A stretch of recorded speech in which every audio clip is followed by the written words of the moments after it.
Welcome to the NC DWI Guy podcast, where defenders of the Constitution assemble to prepare for courtroom battle and firm owners gather to develop marketing strategies that will revolutionize the practice of criminal defense. Here's your host, the NC DWI Guy, Jake Minnick. Tell us a little bit about kind of, where you started off, where you went to law school, a little bit of kind of background information. So I am Don Hammond, your LA's local criminal defense hero and DUI attorney. I like my criminal defense hero motif. When did that develop? What was the time frame that? About the last 3 years or so, I've been really using that. My great marketing team over at the Velours came up with that, and it's on my business cards, it's on my billboards, it's on my website, it's part of my firm logo. The DUI attorney criminal defense hero is the firm branding. Yeah, I like that. I saw that on the website, and I think it's definitely, kind of making yourself unique, even in terms of the firm name. If you can clearly convey to clients, like right from the outset, what it is that you do and that this is what you do, I think that's a huge leg up on, kind of most other attorneys that are either doing multiple practice areas or even, focusing on DWI, but just have, law offices of John Smith as the name of their firm. Right. And I also have the phone number 888 DUI hero. That's awesome. That goes on my billboards and coasters at bars and all kinds of other stuff that I do, bottle openers and stuff. I do all kinds of fun marketing things that I have. Anyway, we're going to go into a little bit of where I came from and how I got to be the hero I am today. I'm born and raised in the Los Angeles area, sort of what we call the South Bay, the southern suburbs of Los Angeles. And graduated high school here. Took about 5 years off, bounced around some odd jobs, trying to figure out what I wanted to do with my life. Waited tables, loaded trucks, swung hammers, ended up at the LA County Sheriff's Academy, where a lot of that experience is still valuable to me today. As it turns out, in law school, they don't teach you what a 242 is, but they sure do at the Sheriff's Academy. So I had a lot of penal code sections just drilled into my head. California Penal Code Section 242 is battery, by the way. Okay. I know we have a lot of non-California attorneys here. This. So I'll try. What made you want to go in and do the Sheriff's Academy? What was kind of had you had a long history of law enforcement or what in family? I thought that I was too cool for school. I've always had an interest in law, and was bouncing around. Didn't really have a big interest in going to college, but figured that I could. Law enforcement was sort of not an easy profession, but sort of fewer barriers to entry. Get hired on with the department, go to the academy, and there's a good career that awaits. So I attended the academy, almost finished before I got myself into some trouble and ended up actually getting arrested at the academy. So that has, now I've seen the system from the law enforcement perspective, from the defendant perspective. I know exactly what my clients are going through when they're sitting across from me considering hiring a criminal defense attorney, because I did that. Got that case resolved, and then shortly thereafter had a pretty nasty motorcycle wreck, and really kind of figured the universe is sending me some signals here that I need to find a way to make a living with my brain rather than my brawn. At that point, I had started loading trucks for UPS in the wee hours of the morning, and I was doing some catering on weekends, and then wrecked my motorcycle and jacked up my left leg and said, all right, let's figure out how to use my brains for something. Yeah, I think that is a really unique perspective to have, kind of both the law enforcement background and then, like you said, being able to empathize with clients kind of sitting in the same situation. Do you talk to clients about those experiences pretty regularly? Whenever it comes up, I'm pretty open about it. The most common thing that I'll say is the first expungement I ever did was my own. That's cool. Yeah, I like that. So people, and it really is an example of, people can make mistakes in their youth or at any age really, and then still go on and be successful and do great things. And I'm really a living example of it, that, having done something stupid and at age 21 doesn't necessarily hold you back for life. I think that's really powerful. I feel like with when I'm talking to clients about that, I think that there are so many times when clients, don't believe me. And I'll go through examples of, I've represented doctors, accountants, lawyers, all of these different professionals in every walk of life, every different type of background.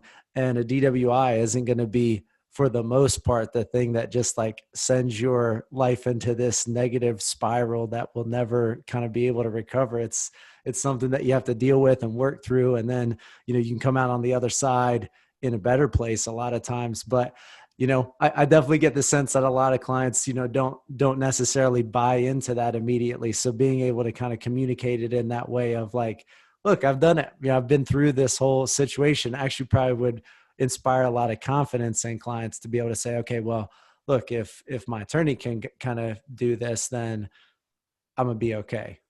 Sure. We're always looking at that long-term perspective that, 10, 20 years from now, whatever this is that I'm representing you on is going to be, a blip in the road. You might not look back at it and laugh, but you're going to look back at it as just sort of a formative experience. And we've moved past it and you're, going on and doing great things. Fortunately, California does have a pretty powerful expungement statute. And it applies to DUIs and, a lot of other offenses. The vast majority of crimes in California are eligible to be dismissed post-conviction. Okay. Expungement is legally you go in and the conviction is set aside, a plea of not guilty is entered, and then the case is dismissed. So that's pretty powerful relief in terms of any kind of job background check and those kinds of things. So I do a lot of those in addition to my DUI practice. We do a lot of post-conviction stuff, helping people clean things up and really opening up the job market to get things back on track. After all that, I figured out that whole education thing wasn't such a bad idea. Got back into school at a local community college, transferred up to Occidental College, which is a small liberal arts college here in Los Angeles. Spent a couple of years there, ended up with a degree in philosophy. So that we share that. We share that. I went to a liberal arts school as well, and philosophy degree. So we both decided that we wouldn't want to sit around on rocks thinking all day. I guess I would say that and $5 gets me this wonderful coffee from Starbucks. So it's real helpful. And then went off to law school at USC, the real USC, not that one over there in your neighboring state. University of Southern California, fight on Trojans. That's actually the big diploma that's just next to my head up there on the wall. And had a great time there. 3 years of law school at a big Pac-12 school. Became a diehard USC football fan. Glad we're undefeated this year so far while I was there. And came out into the worst job market in history in 2009 and tried to figure out what to do from there. That's funny. I mean, that parallels pretty closely to in terms of undergraduate and law school, kind of my background, because that same thing for me, undergraduate in philosophy, and then graduated as well in 2009. I was all set to go into real estate law. That's why I went into law school, was for real estate. I practiced for 2 summers with a real estate attorney here in Nashville. He had a booming business, really great business guy. And so I went to law school 2006, like I'm going to just, crush the real estate thing. And then 2007 rolled around. It's like, well, guess it's time to figure out something new. I mean, we had a pretty good percentage of my classmates that were ready to rock and roll on real estate. And then it just, tanked. And so time to look for something else. Yeah, I guess I always kind of felt criminal law calling, but I tried to resist it for a while. Right after law school, actually, I went back and worked. While I was in law school, I did USC's post-conviction justice project, where we were actually representing lifers at parole hearings at local prisons. Okay, wow. Trying to bring them home and connect them with the resources they need to reintegrate into society after serving 20, 30, 40 years in prison.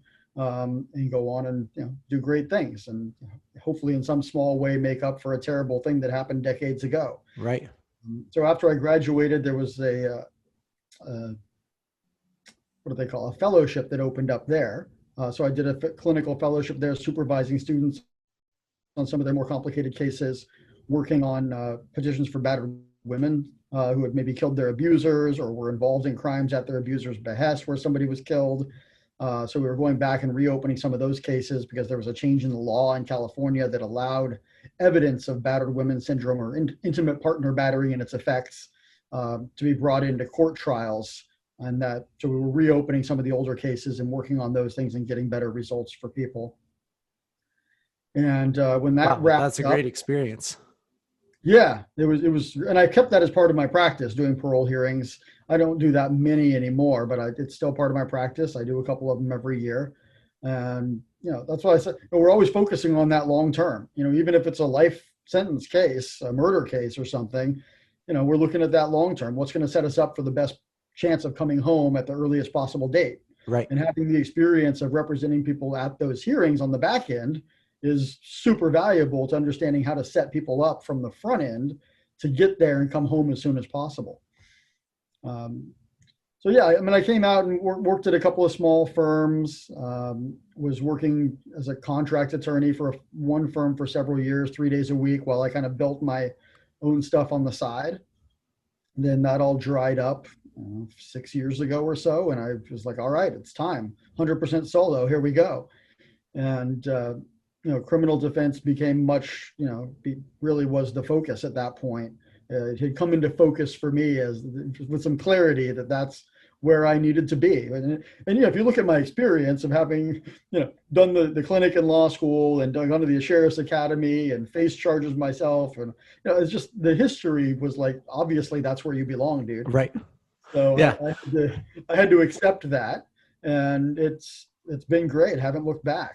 While you were building your own practice, so doing some of that kind of contract work for other firms, but then building your own practice, what did that kind of look like in terms of your own practice? Was that exclusively criminal on your own, or were you doing some other things during that time? Yeah, I had a mix of things. The firm that I was primarily working for did plaintiffs' catastrophic injury work, product liability.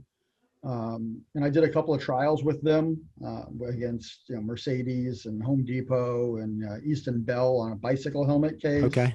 So we did some big time trials, multi-million-dollar cases, and those kinds of experiences are still valuable to me in terms of knowing my way around a courtroom and being confident in front of a jury. The first deposition I ever took was an expert neuropsychologist. And that's just like, thrown in. Jump in. Yeah. Now I get a government chemist on the stand and I'm like, yeah, what do you got? That's right. Like, you're nothing. So that was a good mix of stuff. I was able to use their office for my client meetings and sort of get things going on with very low overhead. And, for a while I kind of crutched on that consistent income and wasn't as aggressive about building my firm as I should have been during that time period. So it was a little rough. There were a few hungry days when I finally took the plunge out on my own. But it's all a learning experience. And of course, LA is a super competitive market to try to break in. And so it's just been a slow build over the last 6 or 7 years to really get to a place where I'm comfortable, and I have some staff now and a nice office here. And it's been a build, and it's been a journey, and I'm looking forward to where the future is going. I think, certainly with the help of great organizations like CRISP, I think a year from now, it wouldn't surprise me to double my firm size, double my revenue, and keep on going. Right. No, I think that there's a lot of kind of just helpful takeaways in terms of that whole process. I think that in terms of building your own practice, I did something kind of similar in that when I kind of opened my own office, I worked with a kind of a small firm in Asheville for a year that was kind of a general practice firm. I knew I wanted to do criminal defense, so I started my own office about a year out of law school. But I had a similar situation where the real estate attorney that I had mentioned earlier, he basically was like, I can't really afford a full-time associate, but if you'd like to come in and do, 2 or 3 closings a month, then you can have, a closet in the back that you can work out of. You can use the conference room to, to meet with clients. And I was like, that sounds great. No rent cost, good place to meet with clients, a receptionist, in the reception area that, would happily send my person down the hallway if they needed to do that. So, all working off the cell phone the whole time. But I think that keeping those overhead costs low really does allow you to kind of do what it is that you want to do, as opposed to having to kind of take every case. And I would definitely say that my net was a little bit wider when I started things out at the beginning, but it would have been, completely wide open if I was having to pay for all of those other overhead costs. So I think that keeping the overhead down in the first couple of years of practice was a major help point in terms of being able to kind of focus on what it was that I wanted to do longer term. So yes, it sounds like that kind of cost cutting mentality at the early stages of things was really important in the development. Yeah, I mean, if you'd told me then that I would be, laying out every month what I am now, I would have told you you're crazy. I don't know how I could ever make that much, let alone lay it out on overhead and marketing and all that stuff. It's yeah, I can remember my first client that hired me. It was a possession of drug paraphernalia, misdemeanor possession of drug paraphernalia, just like a marijuana pipe. And my fee was $500. And I can remember like counting that $500 and just thinking that this whole thing, like going out on my own, like it worked, and that was like this amazing case, Yeah, my first criminal case where I was, actually retained by the client was a hit and run case. And we were able to get it resolved with a civil compromise and got the criminal case dismissed. And I was like, yeah, a win. my first case, I got dismissed completely. I'm a badass. It's funny. Yeah, and I thought I had really discovered something new with the civil compromise. Like I did my research, I found it. I'm like, yeah, that's pretty routine in those cases. Okay, got it. Come on now. It seems like there's been quite a build then in a 6-year time frame, going from kind of that shared office space now to being on your own, having staff, in terms of the billboards and some of the other marketing that is pretty expansive, it sounds like, on your end. What did that look like in terms of development? What was kind of the first couple of advertising experiences that you tried out on the criminal front? So I think the first thing that really helped me turn a corner was when I was approached by another attorney to join a chapter of BNI. Are you familiar with BNI? Yes. Yep. Yeah. Business Network International. They're the largest networking organization in the world. So I joined a local chapter. It was an estate planning attorney who pulled me in and said, hey, we've got people in this group are looking to refer cases to a criminal defense attorney. And I said, sounds awesome to me. Let's go do it. Take it. Sign me up. Yeah. And then when I showed up to the first meeting, I got to talking with one of the women there who actually had a recent hit and run situation that she was dealing with. And I was like, well, if you'll hire me to deal with that, I'll use that to pay my dues and join this chapter. There you go. So, that's how scrappy I was. I was like, I don't even know if I can afford to join this BNI chapter, but if I got a client out of it already, I mean, I guess so. So that's, it's been over 5.5 years now that I've been a member of BNI, and that's really been a great journey. I'm actually in the process right now of transferring to a different chapter because since then I've moved and my office has moved, and I'm kind of, still going to that chapter that's a little farther away for me. And I said, it's time to get to a closer chapter that's actually a little bigger and is a good fit for me at this point in my growth. So that was really the first big step of starting to build a network and, getting people who would have the confidence into me, who would know, like, and trust me enough to actually send me referrals. Yeah, that's great. Yeah. I feel like the referral end of marketing is by far for me like the most valuable, the referral end, whether that's a client, another attorney, another professional that does alcohol assessments, continuous alcohol monitoring, whatever it might be. Those referral cases are so much more valuable than any other form of advertising in particular, but branding as well, because they call you ready to hire you. There's no buy-in required. It's all based on the trust relationship from the person that is sending them your way. So those referral opportunities to me are gold compared to any type of advertising. Absolutely. It's a much higher close rate. And so I'm actually looking at ways of, taking better care of my referral partners and, trying to get a gifting system in place to really, stay top of mind with those people. One of the things that I've done since we've gone all virtual, and I've been doing a lot of virtual networking groups and things like that, where you can't really hand out a business card or a poker chip. I use poker chips as business cards. I like that. Yeah. I should probably reach one here. These are my poker chip business cards here that have my. I like that. That's cool. That's awesome. Attorney logo.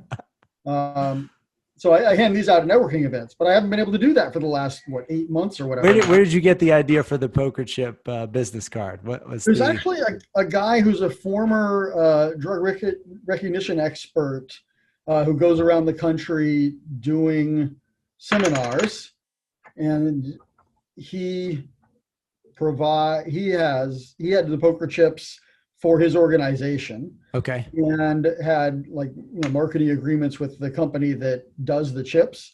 So I was able to get a discount on them through the organization and, get some, and I thought it was a brilliant idea, and I still, everybody tells me it's brilliant, but nobody copies it. So I'm like, yeah, okay, cool. I'm in. Yeah, no, that's great. I think anything you can do to kind of make that business card unique. I've seen a couple of attorneys that do almost like a credit card, thick plastic business card, which is, again, a really, I think, powerful way. But the poker chip is kind of next level in terms of it just being something that makes you stand out.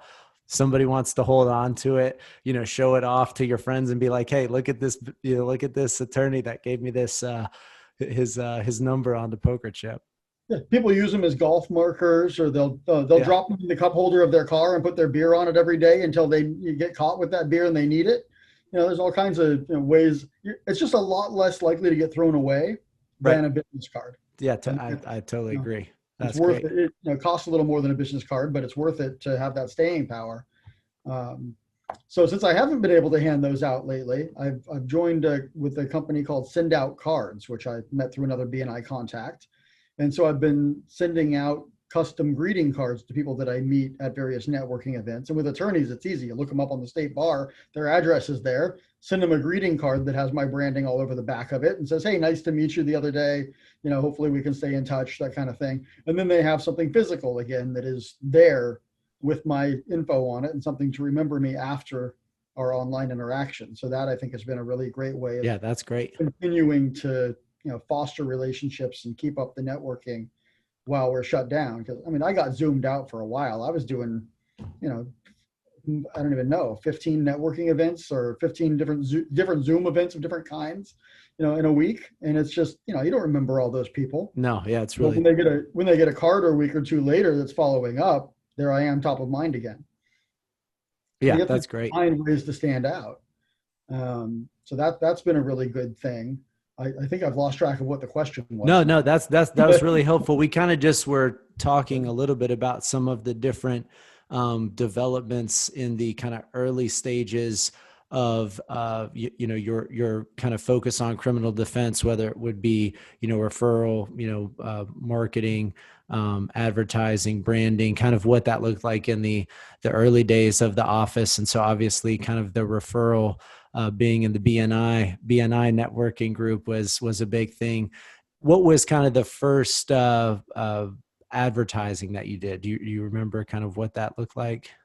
Yeah, it's online, and we've gone through several iterations of the website, and I've worked with a few different marketing people on building those things. And I think I'm pretty happy with the website as it looks right now. And the website is great. I think that one thing that you guys seem to really focus on in terms of the website is just the information. There's just a ton of great information, both within like the different practice area pages, but also on your blog that seems to be very regularly updated. So have you found that kind of organic content continues to generate interest? Like what does that look like in terms of development from kind of like first first web versions to kind of where it stands now. Yes, absolutely. Well, thanks for noticing. We do put out at least one article a week, oftentimes 2 articles a week, and that's really trying to build that organic SEO and be found. I mean, we're in a very competitive market in Los Angeles, and hopefully when somebody types in, they're looking for a DUI attorney in Torrance, hopefully I show up somewhere in there with one of my articles. And a lot of what it is looking toward longer tail keywords. Right. When somebody says, I aced my field sobriety tests, what does that mean for my case? Right. Well, now they're going to stumble onto an article on my website all about field sobriety tests and what the actual clues are that they're looking for and what the issues are. And then hopefully that leads them to call me because I'm establishing myself as a subject matter expert. Right. And in fact, actually, those white binders that you see behind me are the police training manuals for every class that a police officer can take related to DUI investigations, field sobriety testing. I have the instructor and participant manuals, and those are the actual manuals that I take to court and cross-examine cops. So when this is where the rubber meets the road. I mean, there's no replacement for that in terms of being able to really have an effective cross-examination. You have to be able to kind of cross-examine the officers on their training. And so when you have it kind of laid out like that, obviously having been through the academy yourself is a massive leg up, but having those SFST manuals and the instructor manuals, I mean, there's just no way to effectively cross-examine an officer without having that built into the questioning. Sure. And then as an attorney, I've gone back and I've actually gone to SFST school, and I've gone to ARIDE also, the Advanced Roadside Impaired Driving Enforcement. So I have a really good, solid understanding of what the officers are taught, what they're supposed to be taught, how they're supposed to be doing it. And, a lot of that has been part of the development of my DUI practice. I mentioned that guy, that one-day seminar that I went to where the guy who gave me the poker chip idea. And that really was the beginning of, sort of pulling back the curtain on, the DUI process. And, like a lot of people, like I think most of our prospective jurors and most of our clients out there, I had the impression that, well, shit, I mean, the government's got these tests, they've got this science, they know what they're doing. If, you got a 0.13, obviously you were drunk, right. You're guilty. There's nothing to be done. Right. And then, you start pulling back that curtain and you're like, wait a minute, whether I can stand on one leg really has very little to do with whether I'm impaired for purposes of driving. Right. Let's really examine this. And yeah, then, no, I think that in terms of those field sobriety tests, I took the student course with Anthony Palacios probably about maybe a year into really kind of focusing on the criminal defense end. And that was just like the major breakthrough, taking that SFST course, because all of a sudden it was like, now I know what HGN means, I know what they're looking for. I mean, because they're going to see the bouncing of the eyes. Like there's no chance that they don't see HGN, that they don't see the jerking, but, or at least they're going to say that they see that regardless of whether they see it. But it's the inches and seconds of the timing of the test that is the way to actually contest it in the courtroom. And that, I had a case as recently as I guess it was about 2 weeks ago, where the officer was testifying all about HGN, and this was the major reason for his arrest decision. And then finally he gets, through with the state's questioning and then to cross-exam, and how far are you holding it away? 10 inches, boom. Like there it goes, like, all of the HGN. And it's just until you've gone through that course of here's what they're looking for, here's how they're trained to do the test, there's just no way you can meaningfully cross-examine. I mean, because it's all voodoo without that, right? Like there's no kind of baseline for how this is supposed to be conducted. Yeah. And then of course, my favorite page 8-13 of their own manual that says, if any of the testing conditions are changed, the validity is compromised. Right. 8-13. Love it. Yeah, no, totally. Yeah. It's, I think that those kind of courses are, part of the reason for kind of getting into that initially mentally was maybe I can kind of use this as a degree of separation from other attorneys that have not taken the same testing. But, immediately upon actually getting into the class, it was like, well, it is an actual degree of separation, and there's real value. It's not just to have like a certificate on the wall. Like, there is just enormous value that is coming out of this for the client, based on now having the inside information of what the officer is going to be doing. Absolutely. Yeah. And Tony is great for that. I actually did my initial training with Paul Gordon in Oklahoma City. Okay. But I know Tony also, and he's, fantastic out of Atlanta. Do you actually have him come down and testify in some of your cases? We have used him in the past. And I mean, yeah, he's just, we kind of, pretty much everybody at the office has gone and done their SFST training. We've had a couple of attorneys that have done the ARIDE training with him as well. But I just think he presents it in such a mechanical fashion, from having trained so many officers at the Georgia State Police Academy. He's mechanical about how he goes through that testing. And I think it's really powerful as an attorney to just see what the officers are learning. I think so many times for like CLEs, you have this kind of slant that's from another, DUI defense attorney of, here's how to attack this thing, or here's how here's how you use this case to your advantage. And while those are great learning experiences and really powerful for being able to advocate for your client in the courtroom, I think sometimes just the straight, here's exactly how the officers are learning, is equally as helpful in terms of attacking the case. Because again, it's more powerful to a judge or to a juror when there's no bias involved in the way that the officers are trained. So I think that is a really helpful advantage in terms of being able to see it from that just very objective presentation. Absolutely. Yeah. I couldn't agree more that, having that stuff at your fingertips. I don't even know how many years worth of manuals electronically. And then I have this version printed out that I just, and just the psychological advantage also. I mean, you get a cop on the stand and you start pulling out binders and setting them on the table, and they're all labeled on the spline, police training manual. You don't know how many eye rolls I've seen from prosecutors, like, oh crap, here we go. Yeah. Yeah. No, I sometimes, even if everything else is playing against you, you can try the intimidation factor, right? Sure. Yeah. No, I walked, actually, just 2 weeks ago, I walked in on a felony DUI case, loaded for bear. I had my binders ready, had my training manuals. We had a 1538 set to go with the preliminary hearing. 1538 is a suppression motion here in California. Motion to suppress the evidence based on the officer's investigation, based on, a variety of things. And so I had my manuals ready. We were ready to go. And lo and behold, a probation offer materialized, rather than go through with what they knew was going to be a grueling day of that's done with manuals with and we've been down this road before, folks. Yeah. Yeah. There's No. always the chance that I'm going to pull that rabbit out of the hat, and the judge is going to suppress your blood, or you suppress the stop, even because my client was sitting in a parking lot legally when your cops decided to approach. Maybe today's the day the judge isn't going to like that. Yeah. So you better give me what I want now.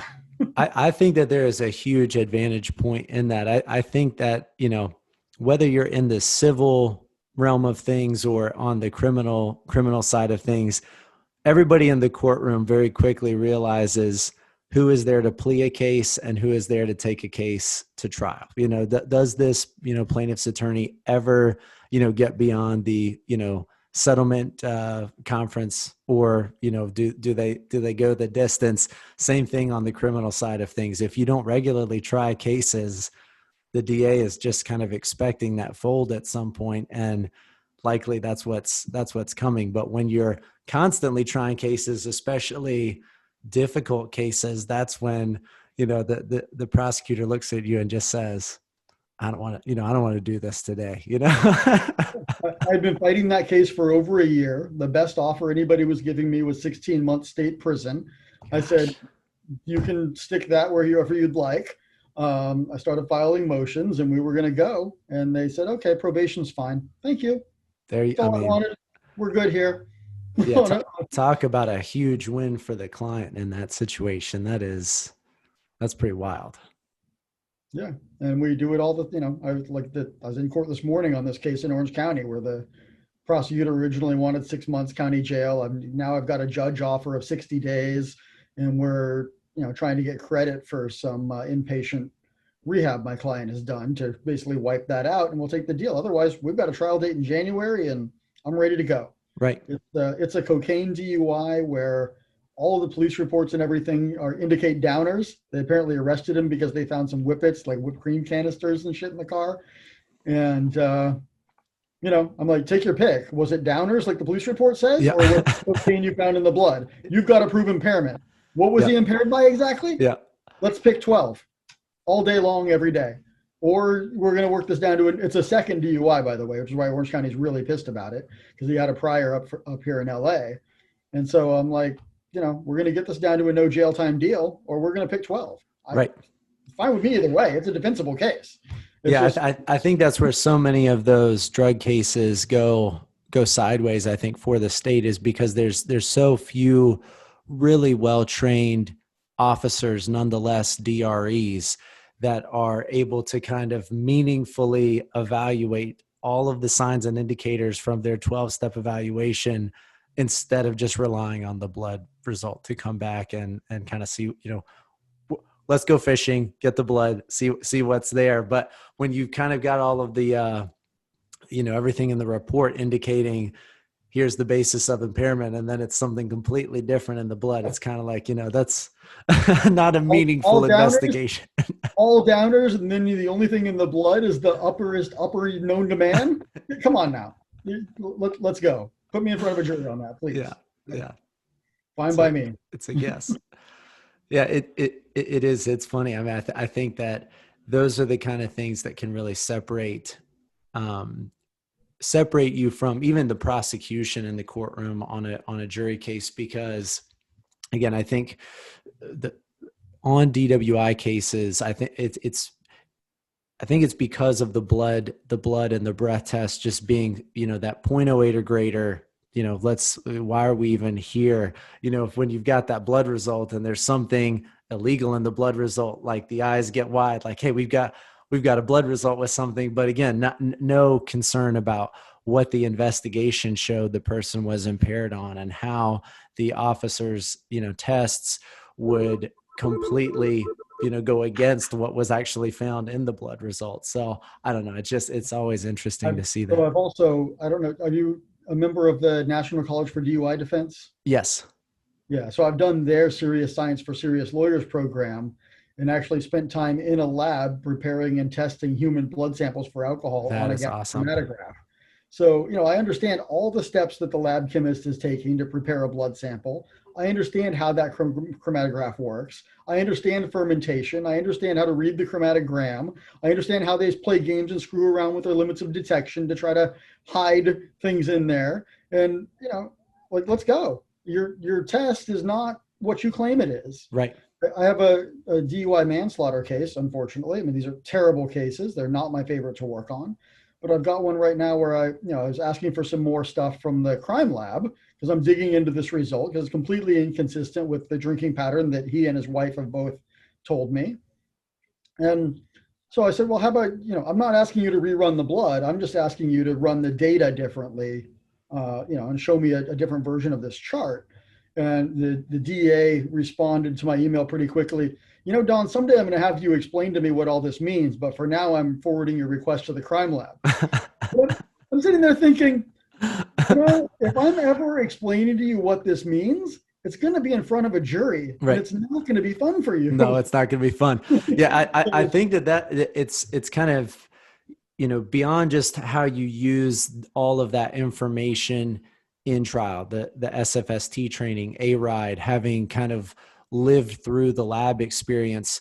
Obviously, all those things kind of help in trial, but it also just makes you an expert. Like we had talked about kind of before we started the recording, makes you an expert in the courtroom to other criminal defense attorneys, to the prosecutor, to the judge, where there's then like a built-in trust of, okay, Don knows what he's talking about when it comes to this particular, area of law. Yeah, I think that's huge. I think, like I said before, I want to be the smartest person in the room when the science and the field sobriety tests and the investigations come up.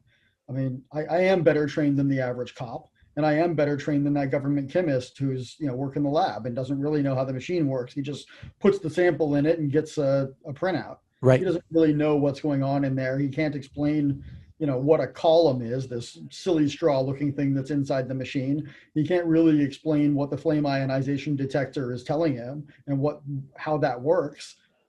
I know how it works. Right. Right. And Yeah. And I think that's critical for the jury, because they will listen to all that information come out.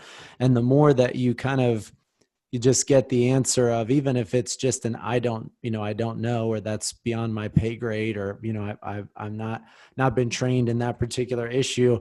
Again, it's basically like you're being asked to blindly trust this number. There is nobody that can explain to you how we get from, breath sample to this printout. It's all just a big mystery, but the state is asking you to believe that it's 100% accurate. Right. Yeah. I mean, we've all had computers fail on us. We've all had a printer that just won't work when we think it should. And yet the government's computer is somehow flawless. Right. Right. When it's analyzing a individual human being, right? Like, it's not a calculator. This isn't just some sort of calculation of tables. Like, you're taking in a human, A volatile substance. Right. It's pretty crazy. So, the DUI practice is just built from, going to more trainings. And I've gone to a lot of the National College for DUI Defense seminars. In California, we have a very strong California DUI Lawyers Association, where we share information all the time. We put on great seminars, and just being a part of that has been huge. And, if I have a question, I know that I can send out an email to an organization and get a response, within 20 minutes. And whenever I'm available and, I'm sharing my knowledge and helping other attorneys figure out what's going on in their cases too. Yeah, that's great. I think that's a really powerful way, again, to build your reputation as an expert. It obviously is providing immense value to clients in terms of the way that you're able to defend a case in the courtroom, answer their questions with regards to a specific DWI question. What ways, kind of beyond just the DWI expertise itself, have you worked on improving the client experience in terms of from beginning days 6 years ago to now? What does that look like differently in terms of how the client experience looks on that end of things? So human processes and systems. I have a wonderful assistant out front now who takes every call during business hours. And another big improvement is I have an after hours answering service. No call goes to voicemail, with the hopes that I will call them back someday. Yeah, that's great. There's a live person answering the phone 24/7 during business hours. It's Heather at the front desk. She's absolutely fantastic. She talks me up more than I even could. That's huge. I think that there's nothing that replaces that. For us, we call the front desk the help desk, and that's the most important position at the firm, is the person sitting at that desk. Sure. So she talks it up and gets things into my schedule, or schedules time to talk by phone or in person, or let's get this in the door. So that's number one. And then they have that same consistent experience. 4 months later, after they've I've been to court for them once or twice or whatever, they call the firm, they're still talking to her. She understands what's going on. And then the other side of that is we're getting better, always improving. But we're using Clio to manage things. And every time, awesome. Yeah. After court, I put notes into Clio that we all have access to. Everybody can see what's going on in the case. We send out our DMV subpoenas and deal with that whole mess. Heather handles a lot of that.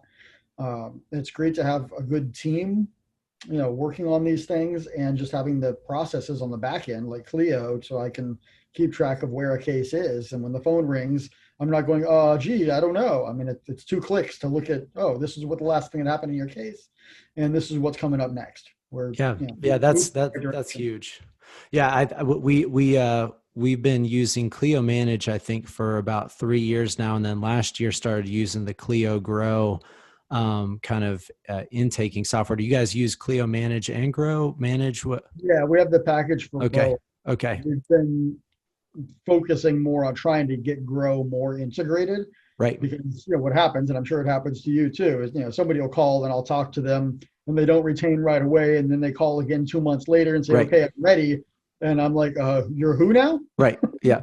So Yeah. No, being it's, able to pull up my notes from that prior conversation and being able to pull up who they were and what the issue was. For one thing, it's a customer service issue that they it is. don't Yeah. like they were completely forgotten about and have to rehash everything. But also for me to not have to take the time to go through everything again. Okay, I've got my notes, I've got the info, I know what's going on here. You ready to move forward? Awesome. Here's a payment link, or give me the digits and let's go. Court's tomorrow. Okay, I'll be there. Yeah, no, I think that, yeah, the way that software has really changed our practice, because systems are incredibly important in terms of being able to provide that same level of client experience each and every time that either the same client or different client calls into the office. And yeah, for a long time I operated, using, Word documents or whatever, kind of random systems that we had, and the client management software being online and everybody on the team having access to that is just incredibly game changing from anybody that talks to that person being able to have immediate understanding of where the case stands, when the next court date is, how much the person owes. I mean, just incredible information. And again, it's so funny to kind of think back to, 10 years ago, the firm that I started out with, worked at for a year, that was all physical files. And you're running around in the office trying to find the file to like figure out how much the person owes, what is the stage, do we have discovery back or not? And, now everything is just so easy in terms of being able to systematize that using, software that's already ready to go. But yeah, that along with having a great team, like you said, is, I think, really critical to being able to provide that wow experience to clients. Yeah, it's invaluable. And, especially as the team grows, I have an associate now who I have, she's drafting a lot of motions, and I have her doing a lot of my expungements and record sealing and a lot of that post-conviction type practice stuff. But the client hired me, right? So they email me or call me to ask what the status is. And I'm like, I don't know, what the hell's Courtney doing over there? Yeah, that's right.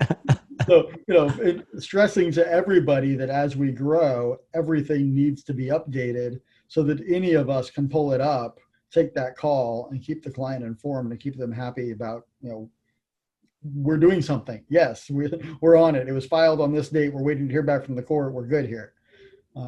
So it's huge. And of course, we're always trying to grow. I think, as you mentioned, we've got a couple of billboards now. I just, like a month ago now, maybe, published a book on DUI arrests, what happens now. That's awesome. I have a digital version that I'll send to prospective clients, or, hand these out to people who come into the office. And it's a legit book. It's on Amazon. People can go buy it for 15 or 20 bucks if they want to. But mostly I give it away. And the idea is you can hire the guy who wrote the book. Yeah, I think that's a huge leg up. I mean, I think from a client's perspective, that is just such a difference maker in terms of, this is a person that really is in the ins and outs of this every day. Like the expert level that kind of from the client's perception in terms of, this is the guy that wrote the book versus this is somebody that, has, as a member of the National College of DWI. It's just the next level of that kind of expertise in the client's eyes. And then also, incredibly helpful as well, because those books only work if you're answering like legit client questions. And so from a client's perspective, it's kind of like, man, I've got, all of the answers to these questions that I've been losing sleep over. And, this is the guy that answered those questions. So, I know that he's going to be there to help me because I haven't even kind of invested in him yet. And yet he's kind of willing to provide all this information. So the trust level just goes through the roof. I feel like when you kind of provide that type of information with no kind of cost, it's just kind of provide value. Yeah. Well, and a big part of that is helping people understand that there really is more when you pull back that curtain. Right. And they start reading and they're like, oh shit, you mean this test could be wrong? Yeah, totally. The police might not have done it right. I guess I do need some professional help with this. Yeah, totally. I think that And that's of a course, huge point. Yeah. I think that the further you kind of learn, it's, I always kind of compare it to the tax class that I took in law school. I didn't learn much from tax class, not much that I remember, but I realized I would need a good accountant one day. Like that's the that's the yeah. I learned enough that I can speak the language enough that I can understand what the accountant is saying and have that conversation, but I don't want to be doing that. Right. Exactly. Yeah. And I think that they take that same experience. Well, Don, maybe we can kind of end with this thought. A lot of the people listening to the podcast are kind of either in solo firms, solo criminal defense attorneys, or kind of in small firms. And so in terms of just kind of the time that you spend on cases, which it sounds like you are a warrior in the courtroom, versus the time that you kind of spend on your firm at the office in terms of working on branding and marketing and building the business. What does that look like in terms of those two roles? And do you see that changing at all, staying the same? What does that look like in terms of how you are balancing those two things? Because it's something I think we all kind of struggle with. Sure. I would like to step back more and be doing more of the visionary, administrative, running a firm type thing. The challenge is finding somebody that I really trust to take over, doing the work in court and getting the best results. And, they've got to have the training experience that I do, which I think very few attorneys do. So, am I going to pay for them to go to all these classes and seminars and things to figure it out? I don't really want to do that. Right. Like to find we already have that. So I do spend a lot of time, and I'm in court every day, sometimes 2 or 3 different courthouses. Fortunately, I have a great team for like the marketing aspect of things. And, whenever I come up with some harebrained idea and say, hey, I think we should put coasters at local bars, my team at the Velours, Amanda leading the team, says, okay, great. We'll design it. We'll figure out the distribution. We'll make contact with the bar managers and we'll make it happen. Right. And, maybe I approve a design 3 weeks later and it happens, I get charged for it, but I don't have to spend a lot of time, focusing on building those relationships with the bars, designing a coaster, figuring out all that kind of stuff. Cause I have a team that can do that stuff. Yeah, that's great. Yeah. I think delegation is obviously one of the keys to kind of trying to balance that constant struggle for where do I spend my time. And so when you can delegate those marketing tasks to a company that you trust, that's huge. I also love the point about the, kind of passing on the business to, another attorney, or the courtroom side of things to another attorney, because that is, I think, a huge struggle for all of us that are trying to kind of spend more time at the office, is that when you focused all of your time and energy on DUI representation, and the level that you can kind of bring to clients in terms of representation, it does become very difficult then to feel confident and comfortable with another attorney at the office kind of taking those cases over, because you want to bring that kind of A-level experience to the client, that, really high level of courtroom experience to the client. So I think that is a real struggle. And I like that idea of bringing on, somebody that is, experienced, like you said, has already kind of gone through all of those various trainings, so that it then becomes easier to bridge that gap with the, client in terms of, okay, you're getting the best possible representation in the courtroom that we can provide as an office. And we know that, we feel confident about that. I think that's really, really important. I think that, training and constant growth of your attorneys that are working with you is a real critical factor in being able to kind of feel that lack of stress about turning over a client to this other attorney who can then go kind of run with the case. Yeah. And we'll get there. It's just, it's a question. It's always a question of, how much of that training are we willing to provide, versus, go do it on I did it on my own. Right. Right. Go do it on your own, get the training, get the experience, and then you'll be qualified to work for somebody like me. Yeah. But in the meantime, there I go to court every day. Yeah, no, it's definitely a good or a difficult balance. Yeah, one of the things that so the attorneys that are at work at the office, first thing they do is they go to Anthony's training. That's like the step number one is go learn what the officers are learning. There's a quote by Michael Bogle that like has always stuck with me of what happens if spend all this time and money training your team, and then they leave, right? Like they go off, they go on their own, they practice, that they become your competition and you've trained them up to do that. But then on the flip side, he asked the question of, well, what if you don't train them and then they stay at your office? And that, I think, is like one of those things where we struggle with that. I think the psychology of being a firm owner and trying to kind of figure out how do I, bring along, the other people at the office. We've kind of made that all in commitment to training and trying to just kind of like, my hope at the office is that every other attorney that's here can outperform me in the courtroom.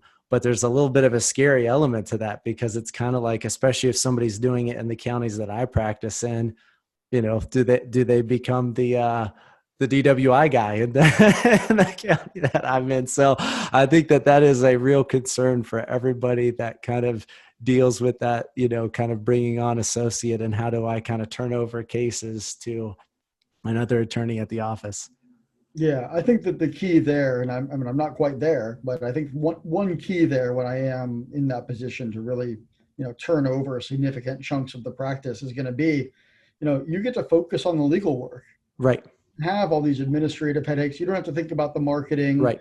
Let me focus on all that stuff. I'll tell you, it's not easy, and they don't teach you this stuff in law school. Right. That's very true. I have really, I've focused as much on learning that stuff as I have on learning the practice of law and right. the DUI defenses and the trainings and the science and the field sobriety testing. And I've also spent, I know SEO stuff at a higher level than the average attorney, I think. Yeah. I have billboards, which the average attorney doesn't. I understand the process of negotiating and having that stuff. I understand the process of writing a book and getting it out there. You want to leave and try to figure all that out in addition to the legal stuff? Okay. Yeah. That is no small chunk of time. And I think that it's not just the actual time that goes into that. It's kind of the risk-taking mentality of trying to figure out, what works. And you can know how or at least you can spend the hours learning how to get that kind of billboard, advertising in place. But then at some point you gotta pony up and figure out, I'm going to put this capital behind this, pretty expensive, investment, and, we'll see where it goes. But you got to kind of put the time in, and those are typically not, good investments if you're not going to do it for the long haul. So there's also that commitment level of, am I going to kind of put this in? So I agree with you. I think that there is a lot of value to teaming up with somebody like that. You want to buy a couple of cars next year, or do you want to put out a billboard campaign? Right. Exactly. Yeah. It's that expensive. Right. Exactly. Of course, we all know, companies like Crisp is not cheap either. Right. To get involved. We're shooting my videos on Friday. I'm very excited about it. That's awesome. We're, it's another huge investment and commitment to the growth of the firm. And I'm super excited to be, upping my game in that way too. Yeah, I think that's awesome. And I think that it's a, obviously it seems like the billboards are working. The Chris videos have been kind of a huge part of our branding and kind of just, so many different people that have kind of communicated back. I mean, you really kind of spoke to me in terms of the messaging. I watched your video and was just filled with hope about kind of how my life can go, where I'm going to be down the road. So, I think that there is immense value in that. But again, I think there's also that kind of different level of commitment to, this is a very expensive investment that we're going to kind of put into the firm. And that really just requires, I think, a different mentality about kind of where you are in terms of growing your firm and your branding, is just that kind of willingness to say, whether this works or not, we're going to give it a whirl, give it the college try. Yeah, I take the attitude that I want to be everywhere my clients look. Right. They're going to be seeing all these social media videos in the social stack. They're going to they search on YouTube. I already have a lot of YouTube videos out there with various things related to DUI defense, as well as some domestic violence stuff and some post-conviction stuff. They do that Google search. There's my website popping up. I've got the AdWords. I've got the Google's new what do they call LSAs, the local service ads? Yes. Yeah. That locked in. They're driving down the street. They see my billboard. I want it to be that when they do that, when they get around to doing that Google search and, my name is on the list, they're like, oh yeah, I remember that guy. Right. I saw his board. I saw him on you. I remember seeing him in my Facebook feed. That's the guy I want to call. Right. You got to stand out from the list. Yeah. Be in that top of mind position. Grabbing that attention is extremely difficult right now because of the saturation in the market, but also I think extremely important because you can't compete without having those kind of, multimedia levels of advertising. You got to be in all of those different places.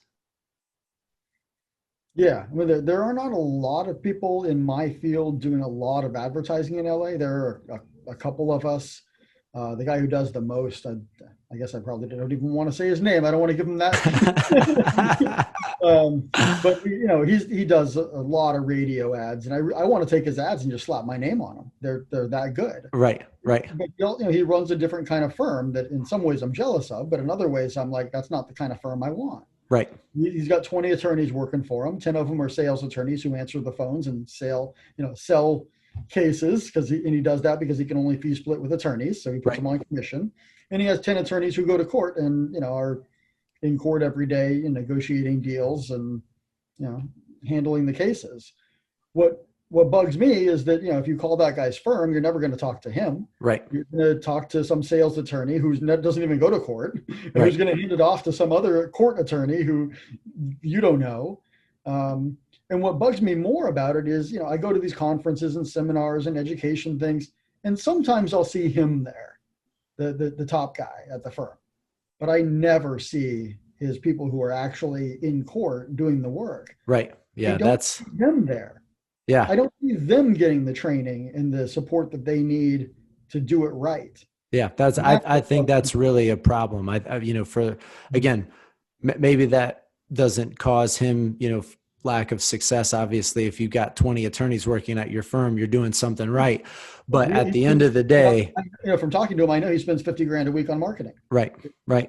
Insane. Like maybe I'll get there someday. I'm not even sure I wish for that. Right. That's a lot. Yeah. But I think in terms of kind of long-term, the key to, I think winning for clients is really, killing it for them in the courtroom. I always feel like our best marketers at the office are our clients, right? Like people that have interacted with us, that are going to leave a Google review, go out and tell their friends.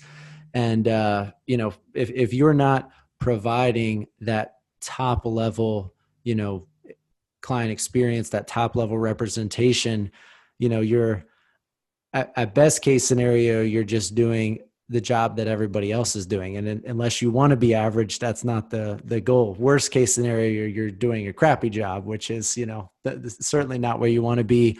But I think if you're not investing in your team and the attorneys that are going to be handling it in the courtroom, that's only going to work short term for the most part, because clients will kind of read into, how experienced is this attorney? What are they doing for me in the courtroom? How well do they seem to know their stuff? How personable are they? I mean, all of those things play into it. But if you're not kind of pushing full throttle in terms of trying to get the best outcome in the courtroom, I think that will play out down the road. Yeah, it will.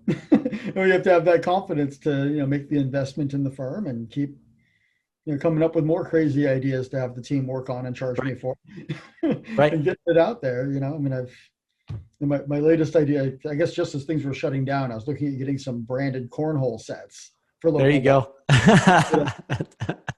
You got to be top of mind, you know. I mean, You my clients are at the bars. I got to have my stuff at the bars and on their way home from the bar. You know, like that's what I need to do. No, so I have a lot of fun with it.